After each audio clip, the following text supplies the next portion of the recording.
¿Qué tal? Muy buenas tardes. Aquí con el gusto de saludarlos de nuevo.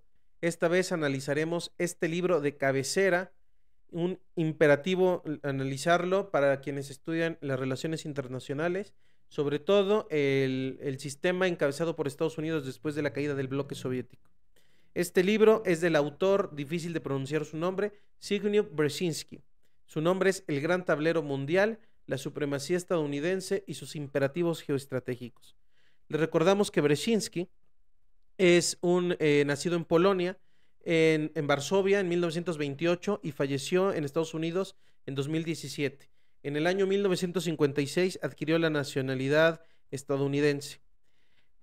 Pasó de vincularse políticamente como asesor desde John F. Kennedy, Lyndon Johnson, y en diciembre del 76 alcanza el puesto de consejero de Seguridad Nacional de Jimmy Carter.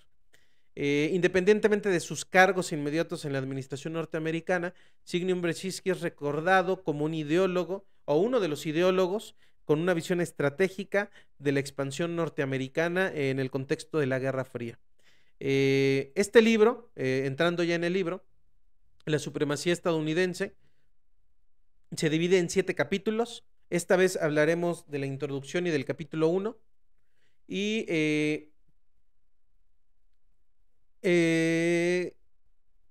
este libro, escrito representa un importante aporte para entender la actuación actual de Estados Unidos en la política internacional luego de los ataques del 11 de septiembre y de la cruzada global contra el terrorismo transnacional.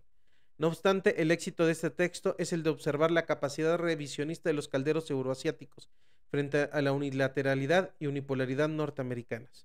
Aquí Brzezinski desde el 97 ya veía que el centro del tablero se movía a Euroasia y que era importante para Estados Unidos poner atención en este tablero. Imagínense, lo que está sucediendo ahora, Brzezinski aquí ya lo podía delinear como un problema importante.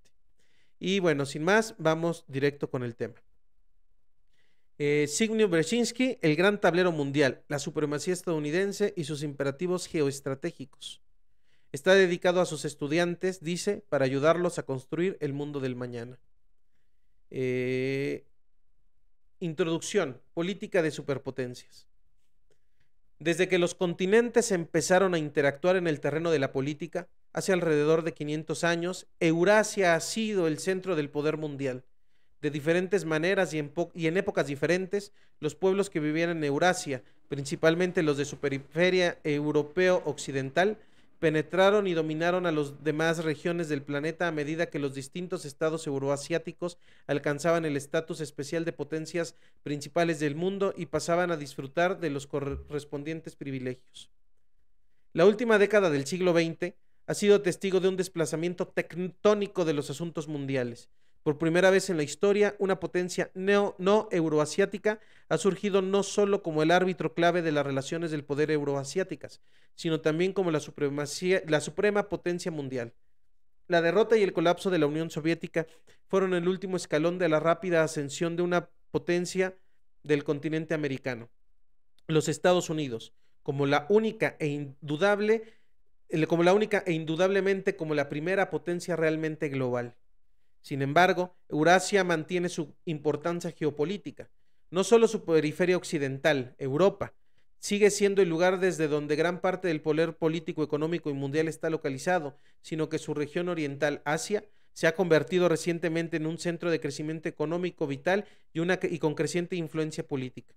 De ahí que la cuestión de cómo deben enfrentarse unos estados con compromisos globales a las complejas relaciones de poder euroasiáticas y particularmente si ello impide la emergencia de una potencia euroasiática dominante y antagónica, sigue siendo fundamental en términos de la capacidad estadounidense de ejercer la primacía global.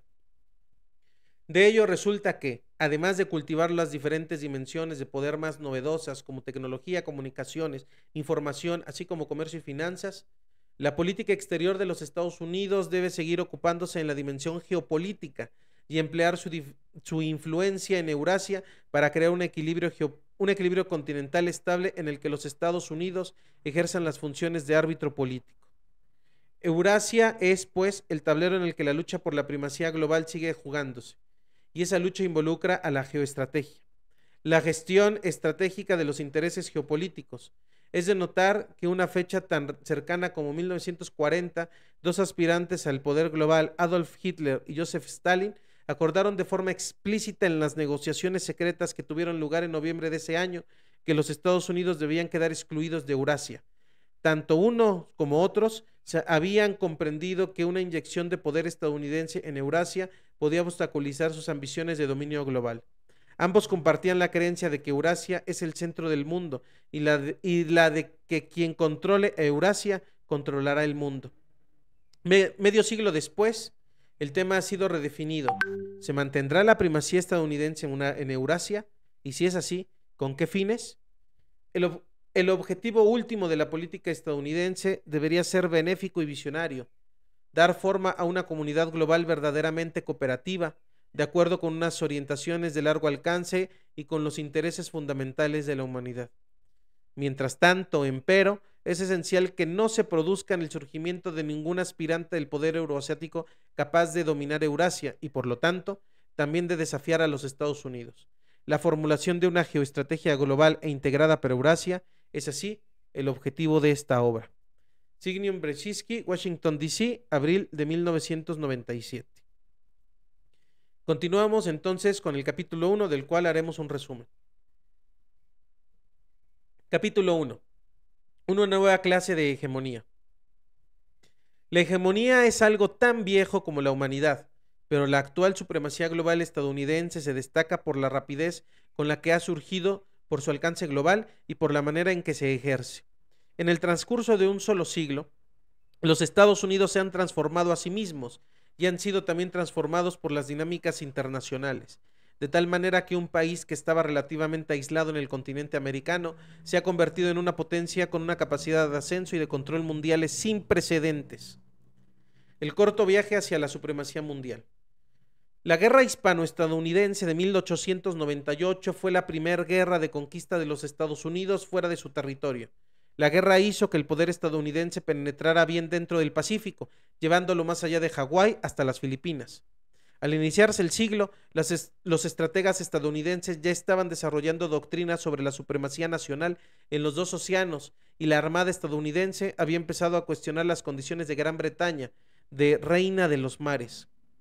Las reivindicaciones estadounidenses de un estatus especial como único guardián de la seguridad del continente americano, proclamadas anteriormente por la doctrina Monroe y justificadas más adelante con el pretendido destino manifiesto estadounidense, se hicieron aún más firmes a partir de la construcción del Canal de Panamá, que facilitó el dominio naval de los Estados Unidos tanto sobre el Océano Atlántico como sobre el Océano Pacífico. La base de las ambiciones geopolíticas estadounidenses en expansión la proporcionó la rápida industrialización de la economía del país. Al estallar la Primera Guerra Mundial en 1914, el creciente poder económico estadounidense constituía ya alrededor del 33% del Producto Nacional Bruto del mundo, lo que desbancó a Gran Bretaña como principal potencia industrial del mundo. Este notable dinamismo económico fue impulsado por una cultura que favorecía la experimentación y la innovación. Las instituciones políticas estadounidenses y la economía de libre mercado crearon oportunidades sin precedentes para los inventores ambiciosos e iconoclastas, a quienes ningún privilegio arcaico ni ninguna rígida jerarquía social impidió avanzar hacia la materialización de sus sueños personales. En pocas palabras, la cultura nacional era extraordinariamente favorable al crecimiento económico y atrayendo y asimilado con rapidez a los extranjeros más talentosos. La cultura facilitó también la expansión del poder nacional. La Primera Guerra Mundial proporcionó las condiciones para que por primera vez la fuerza militar estadounidense se proyectara a Europa de forma masiva. Una potencia hasta entonces relativamente aislada transportó rápidamente varios cientos de miles de efectivos a través del Atlántico. Ni el tamaño ni el campo de acción de esta expedición militar transoceánica tenía precedentes, lo que marcó la emergencia de un nuevo jugador principal en las relaciones internacionales. De similar importancia fue el hecho de que la guerra también diera lugar al primer gran esfuerzo diplomático estadounidense de aplicar los propios principios a la búsqueda de una solución para los problemas internacionales de Europa. Los famosos 14 puntos de Woodrow Wilson representaban una inyección de idealismo estadounidense, reforzada por el poderío de esa nación en la geopolítica europea. Una década antes, los Estados Unidos habían desempeñado un papel fundamental en la solución de un conflicto entre Rusia y Japón en el Lejano Oriente, reafirmando como ello también su creciente papel internacional. La fusión del idealismo y del poder estadounidense se hizo así sentir con todo su peso en el escenario mundial. Sin embargo, en la realidad, la Primera Guerra Mundial fue aún, sobre todo, una guerra europea, no una guerra global. Pero su carácter autodestructivo marcó el principio del fin de la preponderancia política, económica y cultural de Europa sobre el resto del mundo. En el transcurso de la guerra, ninguna potencia europea fue capaz de prevalecer sobre las demás de manera decisiva y el resultado de la guerra estuvo muy influenciada por la entrada en el conflicto de los Estados Unidos, la potencia emergente no europea. A partir de entonces, Europa iría dejando progresivamente de ser un sujeto para convertirse en un objeto de la política de poder global.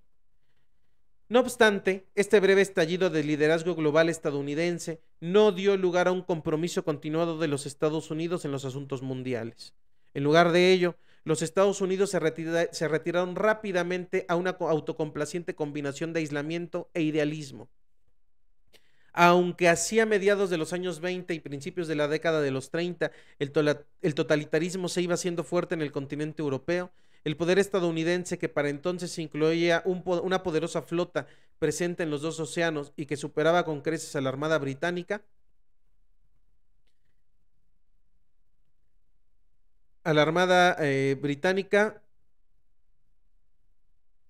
perdón, y que siguió estando libre de compromisos. Los estadounidenses prefirieron mantenerse como espectadores de la política mundial. Esa actitud era coherente con el concepto estadounidense de seguridad, basado en la idea de que los Estados Unidos son una isla continental. La estrategia estadounidense estaba centrada en la protección de las costas y, por lo tanto, su alcance era estrictamente nacional, prestando poca atención a las consideraciones internacionales o globales. Los jugadores internacionales clave seguían siendo las potencias europeas y cada vez más Japón. La era europea en la política mundial llegó a su fin en el transcurso de la Segunda Guerra Mundial, la primera guerra verdaderamente global, dado que se luchó simultáneamente en 3 continentes y que los océanos Atlántico y Pacífico fueron también muy disputados. Su dimensión global quedó demostrada simbólicamente cuando soldados británicos y japoneses, que representaban respectivamente una remota isla europea occidental y una isla de Asia oriental igualmente remota, entraron en colisión a miles de kilómetros de sus hogares en la frontera indo-birmana. Europa y Asia se habían convertido en un único campo de batalla.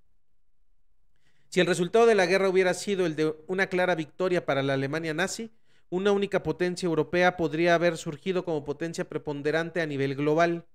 La victoria de Japón en el Pacífico le habría conferido a esa nación el papel dominante en el lejano oriente, pero con toda probabilidad Japón habría seguido teniendo tan solo una hegemonía regional. En lugar de ello, la derrota de Alemania estuvo en gran medida determinada por los dos vencedores extraeuropeos, los Estados Unidos y la Unión Soviética, que se convirtieron en los sucesores de la malograda búsqueda europea de la supremacía global. Los 50 años siguientes estuvieron dominadas por la lucha entre los Estados Unidos y la Unión Soviética por la supremacía global. En algunos aspectos, esa lucha representó el cumplimiento de las teorías más caras a los geopolíticos. Enfrentaban a la principal potencia marítima mundial, dominante tanto sobre el Océano Atlántico como sobre el Pacífico, a la principal potencia terrestre mundial, la fuerza suprema en el territorio asiático, con el bloque chino-soviético abarcando un espacio muy similar a aquel sobre el que se extendía el imperio mongol. La dimensión geopolítica no podía haber quedado más clara. América del Norte contra Eurasia, disputándose el mundo. El ganador dominaría verdaderamente el globo. No había nadie más que pudiera obstaculizar el camino, una vez que se alcanzara finalmente la victoria. Cada rival proyectaba hacia el mundo entero un mensaje ideológico, infundido de optimismo histórico que justificaba para cada uno los necesarios sacrificios, al tiempo que reforzaba en ellos la convicción de una victoria inevitable.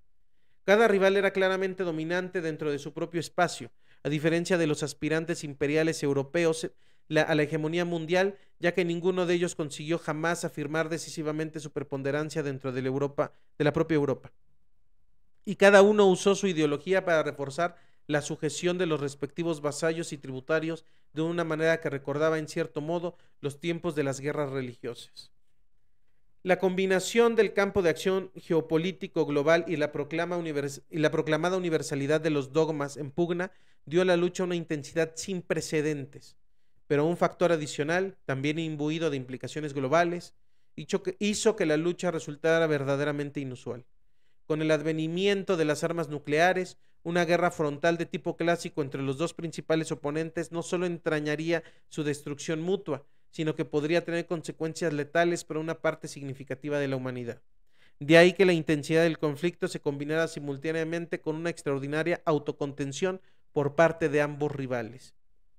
En el ámbito geopolítico, el conflicto se libró mayoritariamente en las periferias de la propia Eurasia. El bloque chino-soviético dominaba la mayor parte de Eurasia, pero no controlaba sus periferias. Norteamérica logró atrincherarse en las costas extremo occidental y el extremo oriental del gran continente euroasiático. La defensa de esas cabezas de puente continentales, cuyo epítome en el frente occidental fue el bloqueo de Berlín y en el oriente la guerra de Corea. Fue, por lo tanto, el primer test estratégico de la que habría de conocerse como la Guerra Fría. En la fase final de la Guerra Fría, un tercer frente, de este decisivo, el del sur, apareció en el mapa de Eurasia. La invasión soviética a Afganistán precipitó una respuesta dual estadounidense. Asistencia directa de Estados Unidos a la resistencia nativa en Afganistán para obstaculizar el ejército soviético y aumento a gran escala de la presencia militar estadounidense en el Golfo Pérsico como elemento disuasorio para evitar cualquier ulterior proyección hacia el sur del poder político o militar soviético. Los Estados Unidos se comprometieron con la defensa de la región del Golfo Pérsico en la medida en que ello favorecía sus intereses en materia de seguridad en la parte occidental y oriental de Eurasia. El éxito de la contención por parte de Norteamérica de los intentos del bloque euroasiático para lograr un control objetivo sobre toda Eurasia, durante los cuales ambas partes evitaron hasta el final colisionar militarmente de manera directa por temor a una guerra nuclear, llevó a que el resultado de la lucha se definiera finalmente por medios no militares. La vitalidad política, la flexibilidad ideológica, el dinamismo económico y el atractivo cultural se convirtieron en las dimensiones decisivas. La coalición liderada por los Estados Unidos mantuvo su unidad, mientras que el bloque chino-soviético se dividió en menos de 2 décadas. En parte, ello se debió a la mayor flexibilidad de la coalición democrática, en contraste con el carácter jerárquico y dogmático, pero también quebradizo, del campo comunista. La primera compartía unos valores comunes, pero sin darles un formato doctrinario. El campo comunista ponía énfasis en la ortodoxia dogmática, con un único centro interpretativo válido. Los principales vasallos estadounidenses eran también significativamente más débiles que los Estados Unidos, mientras que la Unión Soviética no pudo tratar a China como una subordinada indefinidamente. El resultado se debió también al hecho de que al lado de Estados Unidos demostró ser económica y tecnológicamente mucho más dinámico, mientras que la Unión Soviética se fue estancando gradualmente y no pudo competir con efectividad ni en crecimiento económico ni en tecnología militar. A su vez, el declive económico llevó a la desmoralización ideológica. De hecho, el poder militar soviético y el temor que inspiraba entre los occidentales oscureció durante largo tiempo la asimetría fundamental entre los dos adversarios. Los Estados Unidos eran sencillamente mucho más ricos, más avanzados desde el punto de vista tecnológico, más elásticos e innovadores en lo militar, más creativos y atractivos en lo social. También las constricciones ideológicas socavaron el potencial creativo de la Unión Soviética, volviendo a su vez cada vez más rígido y a su economía cada vez más ruinosa y menos competitiva desde el punto de vista tecnológico. Mientras no estallara una guerra mutuamente destructiva, en una prolongada competencia, la balanza se inclinaría a favor de los Estados Unidos. El resultado final estuvo también influenciado de manera significativa por consideraciones culturales. La coalición liderada por los Estados Unidos aceptaba en general como positivos muchos de los atributos de la cultura política y social estadounidense. Los dos aliados más importantes de Estados Unidos en las periferias occidentales y oriental del continente euroasiático, que eran Alemania y Japón, recuperaron su salud económica en el contexto de una admiración casi ilimitada por todo lo estadounidense. Los Estados Unidos eran percibidos en sentido amplio como una representación del futuro, como una sociedad digna de admiración que merecía ser emulada. En cambio, Rusia era culturalmente menospreciada por la mayoría de sus vasallos centroeuropeos y más aún por su principal aliado oriental, cada vez más activo, China. Para los centroeuropeos, la dominación rusa significaba el aislamiento de lo que ellos consideraban su hogar filosófico y cultural, Europa occidental y sus tradiciones religiosas cristianas. Peor aún, significaba el dominio por parte de un pueblo al que los centroeuropeos, a menudo injustamente, consideraban su inferior en lo cultural. Los chinos, para quienes la palabra Rusia significa la tierra hambrienta, la menospreciaban aún más abiertamente. Aunque en un principio los chinos habían rebatido con moderación las pretensiones de Moscú sobre la universalidad del modelo soviético, al cumplirse una década de la Revolución Comunista empezaron a desafiar activamente la primacía ideológica de Moscú e incluso empezaron a expresar abiertamente su menosprecio tradicional por los vecinos bárbaros del norte. Finalmente, dentro de la propia Unión Soviética, el 50% de la población rusa no acabó, perdón, el 50% de la población no rusa acabó también por rechazar el dominio de Moscú. El gradual despertar político de los no rusos significó que los ucranianos, los georgianos, los armenios y los azeríes empezaron a considerar el poder soviético como una forma de dominio imperial extranjero por parte de un pueblo con respecto al cual no se sentían culturalmente inferiores. En Asia Central, las aspiraciones nacionales pueden haber sido más débiles, pero allí esos pueblos desarrollaron también un sentimiento de identidad islámica que crecía poco a poco, mientras que el conocimiento de la descolonización que estaban teniendo lugar en otras regiones se intensificaba. Como les ocurrió a tantos imperios anteriormente, la Unión Soviética terminó por explotar y fragmentarse, cayendo como víctima no tanto de una derrota militar directa, sino de una acelerada desintegración producida por presiones económicas y sociales. Su destino confirmó la correcta observación de un estudioso de que los imperios son inherentemente estables en lo político porque sus unidades subordinadas prefieren casi siempre una mayor autonomía y porque las contraélites de tales unidades intentan, en cuanto tienen oportunidad, obtener una mayor autonomía.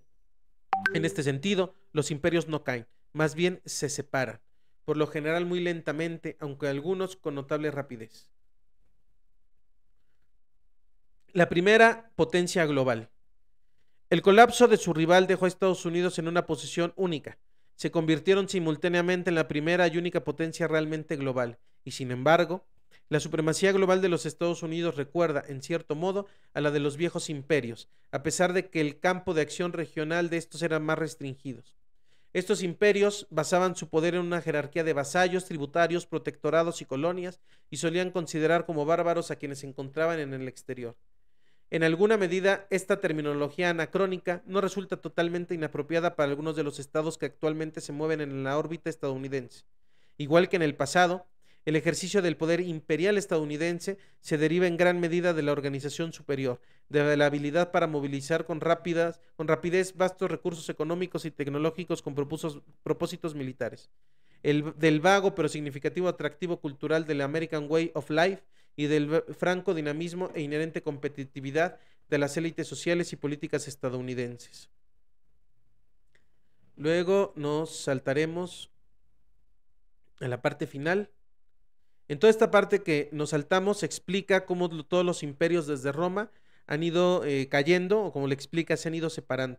Para que en esta parte el autor, Brzezinski, hace una analogía entre lo que puede ocurrir con Estados Unidos, tal como ya ha ocurrido con los demás imperios. Es interesante todo el texto, pero es muy largo, por eso es que lo estamos resumiendo. En resumen, los Estados Unidos tienen la supremacía en los 4 ámbitos decisivos del poder global.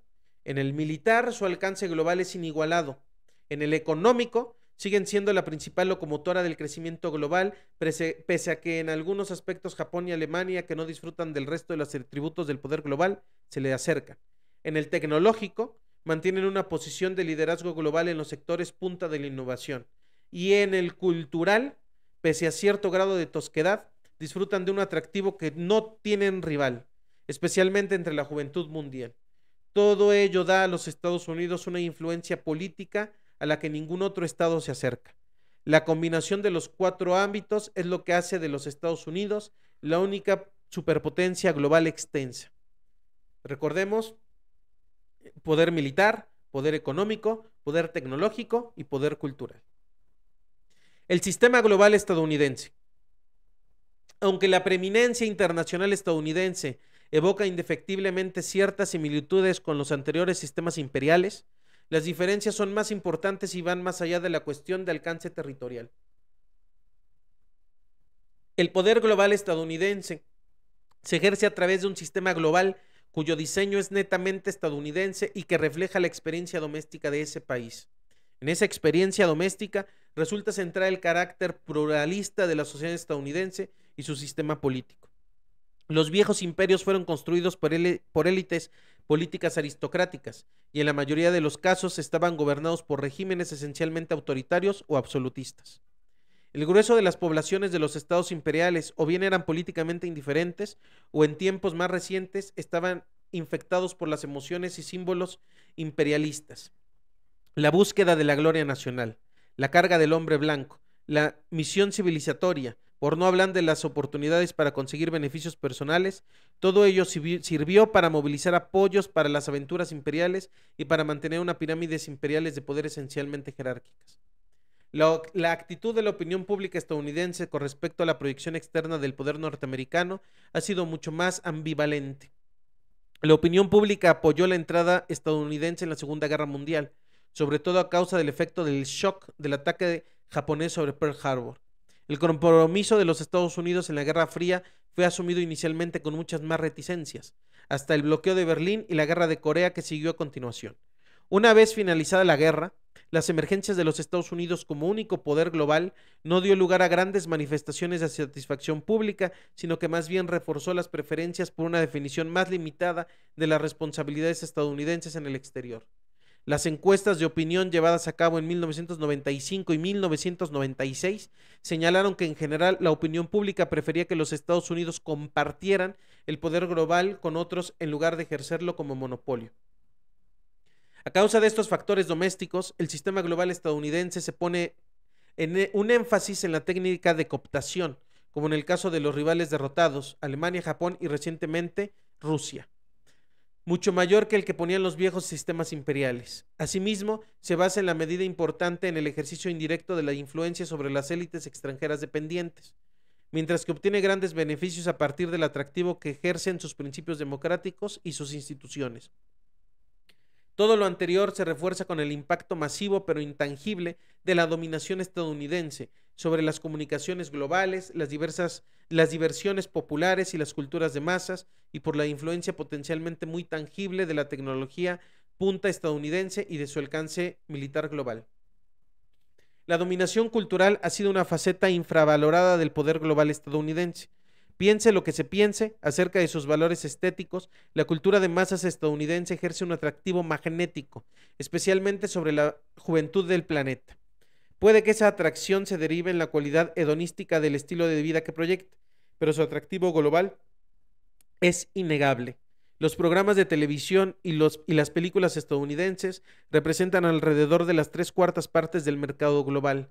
La música popular estadounidense es igualmente dominante en tanto que las novedades, los hábitos alimenticios e incluso las vestimentas estadounidenses son cada vez más imitados en todo el mundo. La lengua de Internet es el inglés, y una abrumadora proporción de las conversaciones globales a través del ordenador se originan también en los Estados Unidos, lo que influencia los contenidos de la conversación global. Por último, los Estados Unidos se han convertido en una meca para quienes buscan una educación avanzada. Aproximadamente 500,000 de estudiantes extranjeros entran cada año en los Estados Unidos y muchos de los mejores preparados nunca vuelven a casa. Es posible encontrar graduados de las universidades estadounidenses en casi todos los gabinetes ministeriales del mundo. El estilo de muchos políticos democráticos extranjeros emula también cada vez más el estilo estadounidense. No solo John F. Kennedy tuvo vehementes imitados en el extranjero, también otros líderes políticos estadounidenses más recientes y menos glorificados se han convertido en objeto de cuidadosos estudios e imitación política. Políticos provenientes de culturas tan dispares como la japonesa y la británica, por ejemplo, el primer ministro japonés de mediados de los 90, Ryutaro Hashimoto, y el primer ministro británico, Tony Blair, y nótese el Tony, imitación de Jimmy Carter o Bill Clinton o Bob Dole, consideran perfectamente inapropiado copiar los manierismos locales de Clinton, sus actitudes populistas y sus técnicas de relaciones públicas. Los ideales democráticos asociados con la tradición política estadounidense refuerzan aún más lo que algunos perciben como el imperialismo cultural estadounidense. En esta era en la que tienen lugar la más importante expansión de las formas democráticas del gobierno en el mundo, la experiencia política estadounidense tiende a servir el modelo para la emulación. El énfasis que se extiende en el mundo en la centralidad de una constitución escrita y sobre la supremacía de derecho sobre la convención política, por más engañoso que resulte en la práctica, se ha inspirado en la fuerza del constitucionalismo estadounidense. En épocas recientes, la adopción por partes de los países excomunistas del criterio de la supremacía de lo civil sobre lo militar, especialmente como precondición de la pertenencia a la OTAN, se ha visto muy influenciada por el sistema estadounidense de relaciones entre lo civil y lo militar. Al atractivo e impacto del sistema político democrático estadounidense se han sumado a las crecientes atracciones del modelo económico empresarial de este país. Se pone el acento en el comercio libre global y en la competencia sin restricciones. A medida que el estado de bienestar occidental e incluso el modo alemán de codecisión entre empresarios y sindicalistas empieza a perder su espíritu económico, son cada vez más los europeos que se muestran convencidos sobre la necesidad de emular a la cultura económica estadounidense, más competitiva e incluso despiadada si se quiere evitar que Europa pierda aún más terreno. Incluso Japón se reconoce que un mayor individualismo en el comportamiento económico es un ingrediente necesario del éxito económico. La Alianza Atlántica encarnada institucionalmente en la OTAN vincula a América a los estados más influyentes de Europa, haciendo de los Estados Unidos un participante clave incluso en asuntos intraeuropeos. Los vínculos políticos y militares con Japón ligan a las más poderosas economías asiáticas a los Estados Unidos, siendo Japón, al menos por ahora, básicamente un protectorado estadounidense. Los Estados Unidos participan también en las nacientes organizaciones multilaterales transpacíficas como el Foro de Cooperación Económica Asia-Pacífico, APEC, lo que hace de ellos un participante clave en los asuntos de esta región.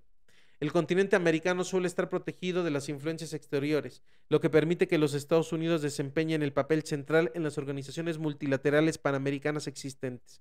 Los acuerdos especiales sobre la seguridad en el Golfo Pérsico, especialmente después de la breve misión punitiva de 1991 contra Irak, han convertido esta región, vital desde el punto de vista económico, en un coto vedado militar estadounidense. Incluso el espacio exsoviético está penetrado por diversos acuerdos patrocinados por los Estados Unidos para una cooperación más estrecha con la OTAN, tales como la Asociación para la Paz. Además, también debe incluirse como parte del sistema estadounidense la red global de organizaciones especializadas, particularmente las instituciones financieras internacionales, como lo es el Fondo Monetario Internacional, FMI, y el Banco Mundial, BM. Se consideran representantes de los intereses globales y de circunscripción global. En realidad, empero, son instituciones fuertemente dominadas por los Estados Unidos y sus orígenes se remontan a iniciativas estadounidenses, particularmente las conferencias de Bretton Woods de 1944. A diferencia de lo que ocurría con los imperios anteriores, este vasto y complejo sistema global no es una pirámide jerárquica. La supremacía estadounidense ha producido, por lo tanto, un nuevo orden internacional que no solo duplica, sino que también institucionaliza en el exterior muchas de las características del propio sistema estadounidense. Sus características básicas incluyen: 1. Un sistema de seguridad colectiva que incluye mandos y fuerzas integrados, como la OTAN, el Tratado de Seguridad de Estados Unidos y Japón, etc. 2. Cooperación económica regional, como la PEG, los TLCs, como el caso de México, y demás tratados de libre comercio con distintos países. 3. Procedimientos que hacen hincapié en la toma de decisiones por consenso, aunque dominada por los Estados Unidos. 4. Una preferencia por la participación democrática dentro de alianzas clave. Y 5. Una rudimentaria estructura constitucional y judicial global, que va desde el Tribunal Internacional de Justicia al Tribunal Especial para juzgar los crímenes de guerra en Bosnia. La mayor parte de este sistema surgió durante la Guerra Fría como consecuencia de los esfuerzos estadounidenses para contener a su rival global, la Unión Soviética. Fue construido, por lo tanto, con el propósito de ser aplicado a nivel global. No bien ese rival desfalleciera y los Estados Unidos se convirtieran en la primera y única potencia global. Su esencia ha sido bien asimilada por el por el politólogo John Ikenberry, que cita: era hegemónico en el sentido en que giraba alrededor de los Estados Unidos y reflejaba los mecanismos políticos y los principios organizativos correspondientes al estilo político estadounidense. Era un orden liberal en tanto que era legítimo y estaba marcado por interacciones recíprocas. Los europeos, y se podría añadir que también los japoneses, fueron capaces de reconstruir e integrar sus sociedades y economías de manera que resultaban compatibles con la hegemonía estadounidense, pero que también proporcionaba un espacio para experimentar con sus propios sistemas políticos autónomos y semi-independientes. La evolución de este complejo sistema sirvió para domesticar las relaciones entre los principales estados occidentales. Han habido tensos conflictos entre estos estados de vez en cuando, pero lo importante es que el conflicto ha sido contenido dentro de un orden político profundamente arraigado, estable y cada vez más articulado. La amenaza de la guerra no forma parte de este juego. En la actualidad, esta hegemonía global estadounidense sin precedentes no tiene rival, pero ¿seguirá siendo así en el futuro? Les agradecemos su atención y les recordamos que si les ha gustado el contenido, les pedimos que se suscriban y den like al video para ayudarnos a que el algoritmo de YouTube nos haga más virales. Muchas gracias.